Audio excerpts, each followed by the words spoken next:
Hey, welcome back. This time I'm going to show you a little bit of what I've been working on in the shop. I thought I'd give you an update. Working on some drawers for my workbench, and I'm trying a design I saw by Jeremy Schmidt. He has an awesome channel called Jer's Woodshop. I'll leave a link in the description. His design is really smooth, and he uses some dados on some plywood on the sides of the cabinet, and then you have the drawers that slide in on those dados. The reason I'm doing this is because I came across a vintage Dado stack. It's a Craftsman set from the 60s. I paid $10 for it. Was able to talk them down from 12 to 10. Made in the USA. And it says chrome edge. They are used. There's some buildup of some sawdust there. Here's the chippers. But they seem fairly sharp. Got a lot of edge left on them. So here's the other chipper blades. And also I have some paper washers in there. Looks like they've never been used. So $10 Dado stack. Let's hook it up and see how it cuts.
Alright, the drawer's all glued up. You can see I used some pretty rough looking plywood here, but it's what I had on hand and just trying to use up this scrap instead of throwing it away because it's in pretty bad condition.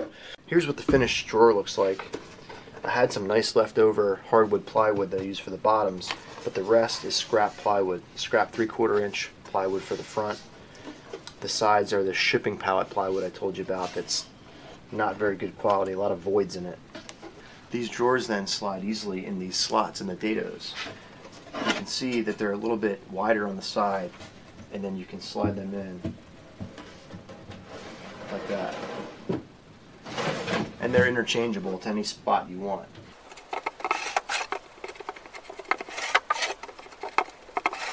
Okay, that'll do it for this time. Thanks for stopping by. I appreciate you watching. If you didn't hit that subscribe button, make sure you hit that for future videos. Until next time, take care.